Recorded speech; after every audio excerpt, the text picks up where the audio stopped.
नमस्कार, महाराष्ट्र फाइल देख रहे हैं आप। मैं हूं आपके साथ हर्ष भारद्वाज, जिसमें आज हम बात करेंगे मुस्लिम आरक्षण की, जिसको लेकर फडणवीस का फुल स्टॉप लग चुका है। बात होगी कांग्रेस नेता हर्षवर्धन सपकाल की, जिन्होंने सबके सामने माफी मांग ली है। टीपू सुल्तान को लेकर हो रही उस राजनीति की भी बात करेंगे, क्योंकि अब चौक चौराहे पर भी बर्दाश्त टीपू सुल्तान का नाम नहीं किया जाएगा। 10 राज्यों के लिए राज्यसभा चुनाव का ऐलान की भी बात होगी, जिसमें महाराष्ट्र की 6 सीटों पर आखिर कौन लड़ेगा चुनाव, वो आपको बताएंगे। और कब्रिस्तान में किस तरीके से हुई रीलबाजी और भड़क गए मुस्लिम लोग, वो भी आपको दिखाएंगे। लेकिन उससे पहले एक नजर टॉप हेडलाइन पर। मुस्लिम आरक्षण पर फडणवीस का फुल स्टॉप, 5% कोटा खत्म, सभी पुराने सर्कुलर ऑर्डर निरस्त। टीपू सुल्तान और छत्रपति शिवाजी वाले बयान पर कांग्रेस नेता हर्षवर्धन सपकाल ने मांगी माफी, महाराष्ट्र में हुआ था बवाल। महाराष्ट्र में टीपू सुल्तान के नाम पर चौक चौराहे बर्दाश्त नहीं, नीतीश राणे के बयान से मचा बवाल। महाराष्ट्र समेत 10 राज्यों के लिए राज्यसभा चुनाव का ऐलान, महाराष्ट्र से रिटायर होंगे 6 सदस्य।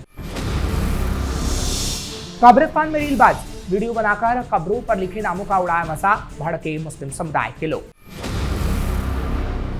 खबरों में सबसे पहले बात होगी मुस्लिम समुदाय को लेकर, क्योंकि महाराष्ट्र सरकार ने मुस्लिम समुदाय को शिक्षा में दिए गए 5% आरक्षण को औपचारिक रूप से खत्म कर दिया है।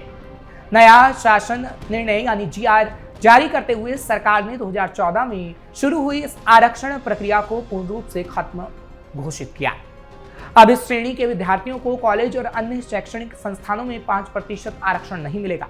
न ही श्रेणी में नई जाति प्रमाण पत्र या वैधता प्रमाण पत्र जारी किए जाएंगे। पहले जारी सभी आदेश और परिपत्र भी अमान्य घोषित कर दिए गए हैं। 2014 का यह आरक्षण अध्यादेश के रूप में लागू हुआ था, लेकिन कानून न बनने और अदालत की रोक के चलते वर्षों से कानूनी अनिश्चितता में अटका हुआ था, जिसे अब सरकार ने पूरी तरह समाप्त कर दिया है। हालांकि इस फैसले पर AIMIM के सांसद इम्तियाज जलील ने कड़ी प्रतिक्रिया दी है। उन्होंने कहा, सरकार ने रमजान का तोहफा देते हुए मुसलमानों का 5% शैक्षणिक आरक्षण खत्म कर दिया। इम्तियाज जलील सरकार पर जमकर भड़क रहे थे। इम्तियाज जलील ने कहा कि हाई कोर्ट ने माना था कि मुसलमानों में शिक्षा छोड़ने की दर सबसे अधिक है, फिर भी हम अपने लड़के लड़कियों से कहेंगे पढ़ाई ना छोड़े, पढ़ेगा इंडिया तो बढ़ेगा इंडिया। वहीं इन सबके बीच अल्पसंख्यक विभाग के उप सचिव मिलिंद शेनॉय को ट्रांसफर कर दिया गया है। ये कार्रवाई उस बड़े विवाद के बाद हुई, जिसमें आरोप लगा कि 28 जनवरी से 2 फरवरी 2026 के बीच 75 से अधिक शैक्षणिक संस्थानों को रिकॉर्ड समय में अल्पसंख्यक दर्जा दिया गया। कई फाइलों पर पूर्व उप मुख्यमंत्री अजित पवार के निधन के बाद डिजिटल हस्ताक्षर दर्ज होने का संदेह भी उभरा है। राज्य शोक अवधि में ये तेज मंजूरियां कैसे हुई, इस पर सवाल गहराए हैं। मुख्यमंत्री देवेंद्र फडणवीस ने सभी 75 मंजूरियां रोक दी और उच्च स्तरीय जांच के आदेश दिए हैं। इनमें पोदार इंटरनेशनल के 25 स्कूलों सहित कई प्रतिष्ठित शिक्षण संस्थान शामिल हैं। सरकार के फैसले पर जमकर हो रही सियासत। इस निर्माण के बाद कांग्रेस नेता प्रोफेसर वर्षा एकनाथ गायकवाड़ ने सरकार पर तीखा हमला बोला। उन्होंने इसे मुस्लिम समुदाय पर बड़ा झटका बताते हुए कहा कि सरकार ने पुराने सभी जीआर रद्द करके आरक्षण की प्रक्रिया को पूरी तरीके से खत्म कर दिया। उन्होंने पूछा, जब हाई कोर्ट ने शिक्षा में 5% आरक्षण को मंजूरी दी थी, तो सरकार ने इसे लागू क्यों नहीं किया? सबका साथ सबका विकास का नारा देने वाली सरकार पिछड़े वर्गों के हक क्यों समाप्त कर रही है? खबरों में बात अब टीपू सुल्तान पर हो रही राजनीति की, क्योंकि टीपू सुल्तान की तुलना छत्रपति शिवाजी से करने वाले बयान पर महाराष्ट्र कांग्रेस सचिव हर्षवर्धन सपकाल ने अब माफी मांग ली है।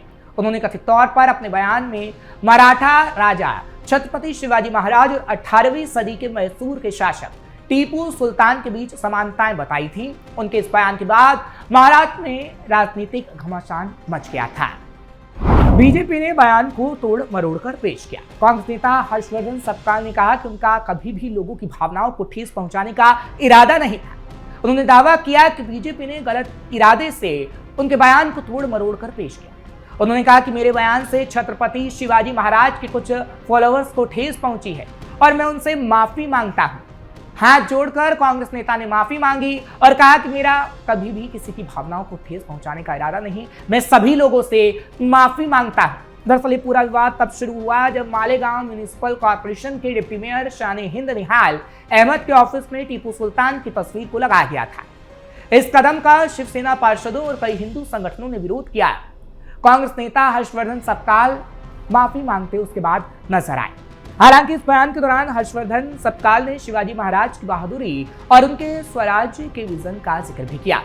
उन्होंने इसके साथ ही प्रतिरोध की इसी तरह की भावना के उदाहरण के तौर पर टीपू सुल्तान के अंग्रेजों के खिलाफ लड़ाई के आह्वान को पेश किया। इस बात से उन पर यह आरोप लगे कि हर्षवर्धन सपकाल दो ऐतिहासिक लोगों को एक ही जगह पर रख रहे थे। इस पूरे विवाद के बाद पुणे में हर्षवर्धन सपकाल के खिलाफ एफआईआर तक दर्ज हुई थी।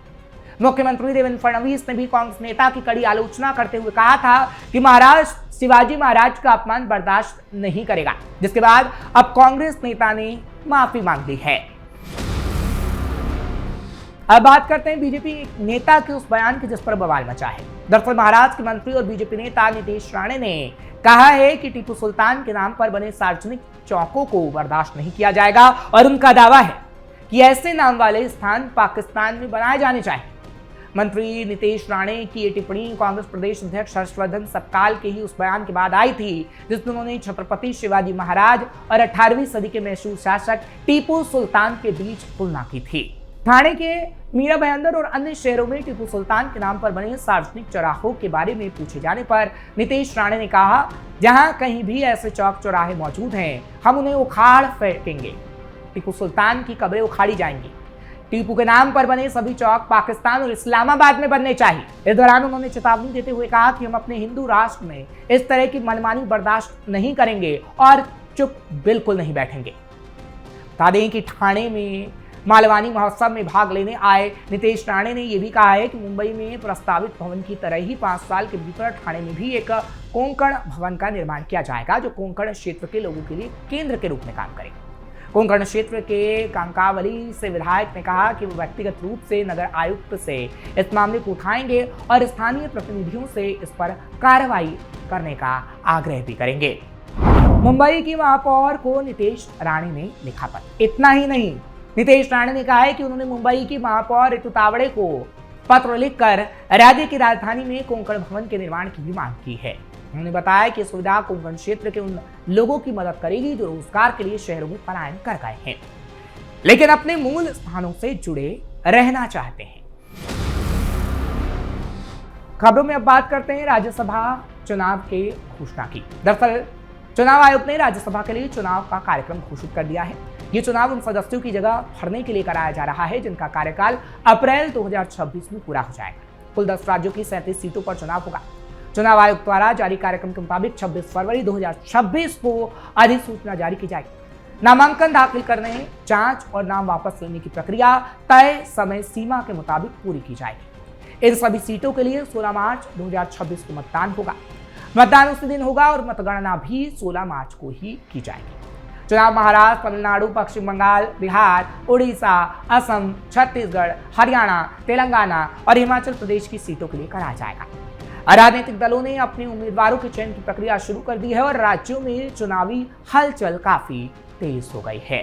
महाराष्ट्र से रिटायर होने वाले कौन है सदस्य? डॉक्टर भगवत किशन राव कराड़, डॉक्टर फौजिया तहसीन अहमद खान, प्रियंका विक्रम चतुर्वेदी, शरद चंद्र गोविंद राव पवार, धैर्यशील मोहन पाटिल, रजनी अशोक राव पाटिल, रामदास बंधु अठाप। इन सभी सीटों के लिए 16 मार्च 2026 को मतदान होगा। राजनीतिक दलों ने अपने उम्मीदवार तय करने की प्रक्रिया हालांकि अब तेज कर दी है। अब बात उस कब्रिस्तान की जिस पर रीलबाजी की गई और महाराष्ट्र में बवाल हो गया। दरअसल महाराष्ट्र के बुलढाणा शहर में धार्मिक भावनाओं को आहत करने का एक मामला सामने आया है। मलकापुर रोड स्थित मुस्लिम कब्रिस्तान के अंदर बनाया गया वीडियो सोशल मीडिया पर तेजी से वायरल हुआ, जिसके बाद इलाके में तनाव की स्थिति बन गई। वीडियो में 2 युवक कब्रों के बीच घूमते हुए सेल्फी वीडियो बनाते और कब्रों पर लिखे नामों को पढ़कर हंसी मजाक करते नजर आ रहे थे। अंत में उन्होंने कथित तौर पर आपत्तिजनक भाषा का भी इस्तेमाल किया। जानकारी के मुताबिक वीडियो 19 साल के अनुज रिसोडकर और ओम फाटे ने बनाया था। दोनों ने इसे अपने सोशल मीडिया अकाउंट पर कब्रिस्तान फनी वीडियो कैप्शन से पोस्ट कर दिया। देखते ही देखते वीडियो वायरल हो गया और इसकी जानकारी मुस्लिम समुदाय के लोगों तक पहुंची। वीडियो को लेकर समाज में गहरा आक्रोश और गुस्सा देखने को मिल रहा है। मामले की मदद करते ही बड़ी संख्या में समुदाय के लोग बुल्ढाना शहर पुलिस स्टेशन पहुंचे और थानेदार रवि राठौर को पूरी घटना की जानकारी दी है। लोगों ने आरोप लगाया कि वीडियो के जरिए कब्रिस्तान जैसी पवित्र जगह का अपमान किया गया है और धार्मिक भावनाओं को ठेस पहुंची है। स्थिति को संवेदनशील मानते हुए पुलिस ने हालांकि तत्काल कार्रवाई शुरू कर दी है। आपको बता दें कि पुलिस ने दोनों युवकों की पहचान कर उन्हें हिरासत में ले लिया है। जेल की सलाखों के पीछे भेज दिया गया है। पूछताछ के बाद उनके खिलाफ संबंधित धाराओं में मामला दर्ज किया गया है। अधिकारियों का कहना है कि सोशल मीडिया पर आपत्तिजनक सामग्री पोस्ट करने के मामले को गंभीरता से लिया जा रहा है और कानून के मुताबिक कार्रवाई की जाएगी। फिलहाल दोनों आरोपी पुलिस हिरासत में और मामले की आगे की जांच की जा रही है, लेकिन अब इस पर सियासत भी काफी तेज हो गई है।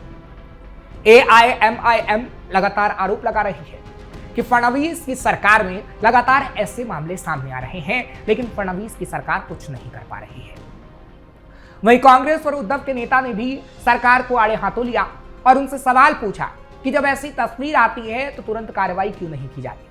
हालांकि सरकार की तरफ से यह कहना है कि तुरंत कार्रवाई की गई है और ऐसे मामलों में आरोपियों को बख्शा बिल्कुल भी नहीं जाता है, लेकिन मामला कब्रिस्तान का था और अब तमाम सियासी पार्टियां इसमें अपना लाभ उठाने की पूरी कोशिश कर रही हैं। फिलहाल आपको खबरें कैसी लगी आप कमेंट सेक्शन में जरूर बताएं। महाराष्ट्र फाइल लेकर कल फिर हम आपके सामने हाजिर होंगे। कैपिटल टीवी को आप सब्सक्राइब जरूर करिएगा। मुझे इजाजत दीजिए, नमस्कार।